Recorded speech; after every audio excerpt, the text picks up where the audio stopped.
जय जय माँ कामाख्या, जय जय माँ तारा। और आप सब कुशल मंगल है ना। मैं आशा करता हूँ कि आप लोग सब कुशल मंगल होंगे। अभी कुछ आदमी का ये कहना था, पुराण जो है कौन सा पुराण मैं पढ़ूं, सबसे अच्छा कौन सा होगा 18 पुराण में से। तो मैं आज उस पर हम चर्चा कर रहे हैं। उससे पहले आप लाइक करना ना भूलें, सब्सक्राइब करना ना भूलें, बेल आइकन को दबाना ना भूलें। अगर वीडियो ये प्रोग्राम आपको अच्छा लगे तो अपने मित्रों को शेयर करना ना भूलें। तो विषय पे ज़्यादा वक्त ना लेते हुए हम विषय पे चलते हैं। तो हिंदू धर्म के ज्ञान के भंडार 18 पुराण में से पद्म पुराण ज्ञान का भंडार है, इसमें कोई संशय नहीं है।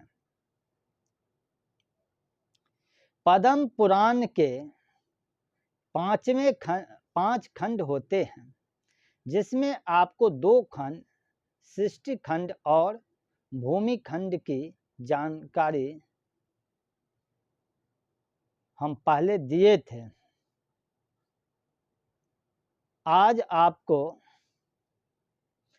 3 खंड की जानकारी देंगे। एक जो है स्वर्ग खंड, इस खंड में देवता, गंधर्व, अप्सरा और यक्ष आदि के लोकों की जानकारी दी गई है। इस खंड में राजा दिवोदास, राजा हरिश्चंद्र और मानधता आदि राजाओं का विवरण है। सूत जी द्वारा भारतवर्ष में 7 पर्वत और 122 नदी, उत्तर भारत के पुराने 135 जिले तथा दक्षिण भारत के प्रमुख 51 जिले का वर्णन है। इसके अलावा मलेच्छ राजाओं तथा 20 महान राजाओं का वर्णन है। इसके अलावा नारद जी ने गंगा, यमुना, सरस्वती और नर्मदा नदी की महिमा का वर्णन किया है। इसके अलावा मरकटक तीर्थ और ब्रह्मचर्य तथा गृहस्थ आश्रम का भी वर्णन किया है। चौथा है पाताल खंड।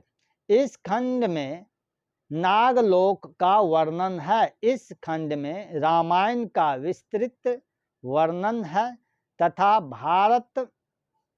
भरत मिलाप का मार्मिक वर्णन है। भगवान राम का अश्वमेध यज्ञ, शत्रुघ्न का अश्वमेध यज्ञ, लव कुश की विजय, ऋषि वाल्मीकि द्वारा सीता जी की पवित्रता, श्री कृष्ण और राधा जी की प्रेम प्रसंग, राधा रानी की 8 सहेलियां का वर्णन है। वैष्णवों के 5 प्रकार की पूजा तथा इसके अलावा तुलसी के पौधे का महत्व और भगवान श्री कृष्ण का ध्यान का महत्व का विस्तारित वर्णन है।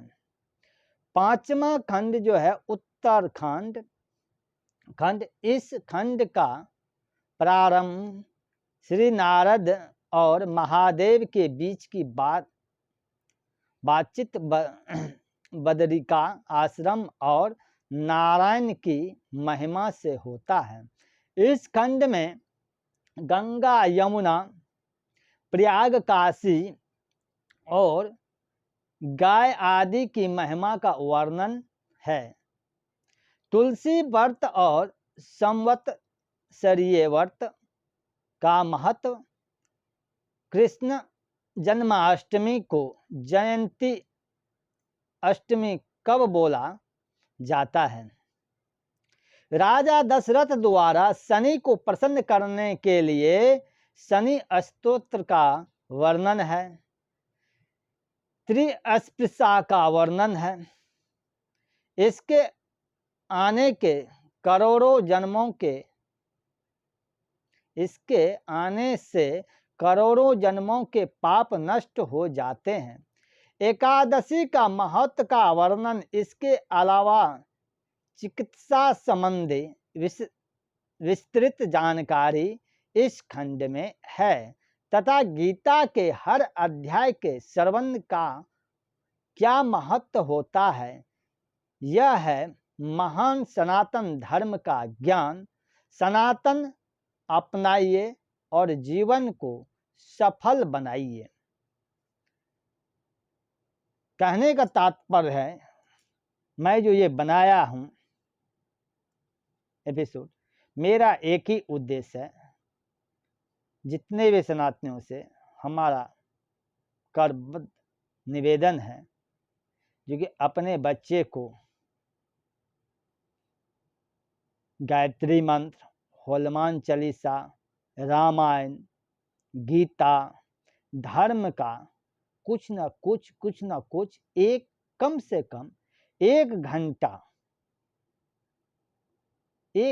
के लिए, जिस तरह से आप ट्यूशन वगैरह देते हैं, कोचिंग में जाते हैं, उसी तरह से एक घंटा, सिर्फ एक घंटा सनातन धर्म के लिए आप सब दीजिए। जब तक धर्म का, आज बहुत आदमी बोलते मेरे बच्चे बात नहीं सुनते, बड़े कैसे कैसे उसको हम पढ़ाए लिखाए, लेकिन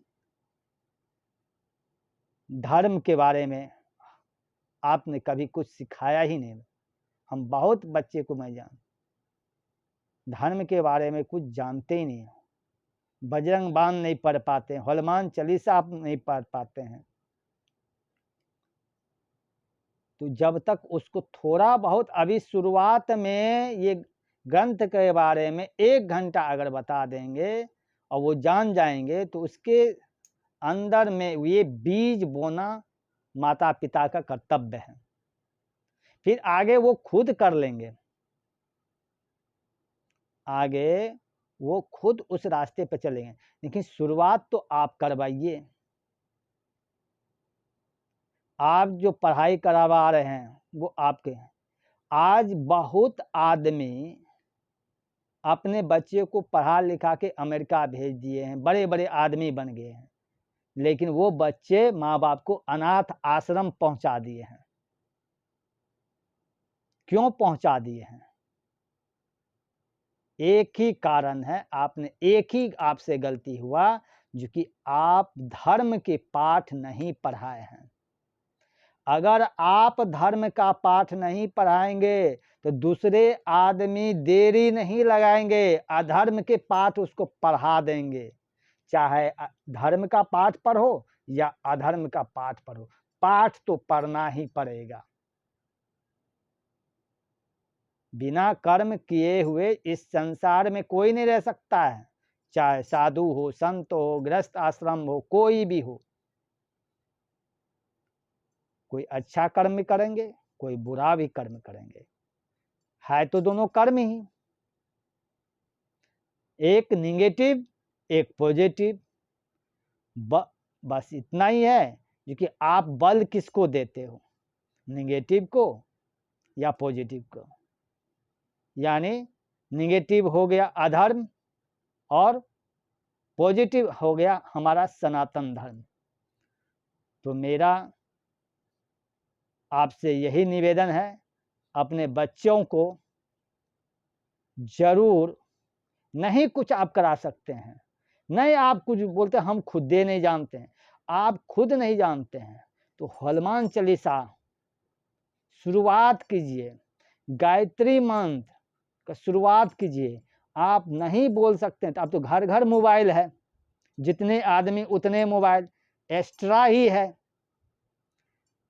तो 1 घंटे के लिए हनुमान चालीसा आप YouTube पे ही लगा दीजिए, उसी के साथ में आप भी पढ़िए और बच्चे को भी पढ़वाइए। तो मुझे आशा है जो आप अपने बच्चे को जरूर अब कुछ न कुछ धर्म के बारे में ज्ञान देने की कोशिश करेंगे आप लोग। इसी के साथ हम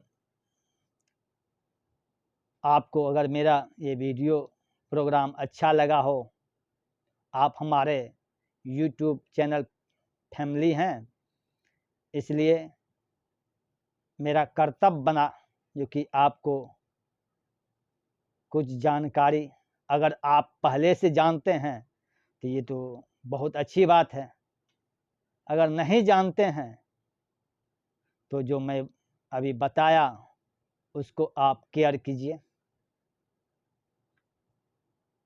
इसी के साथ अब हम अपनी वाणी को यहीं पे विराम देते हैं।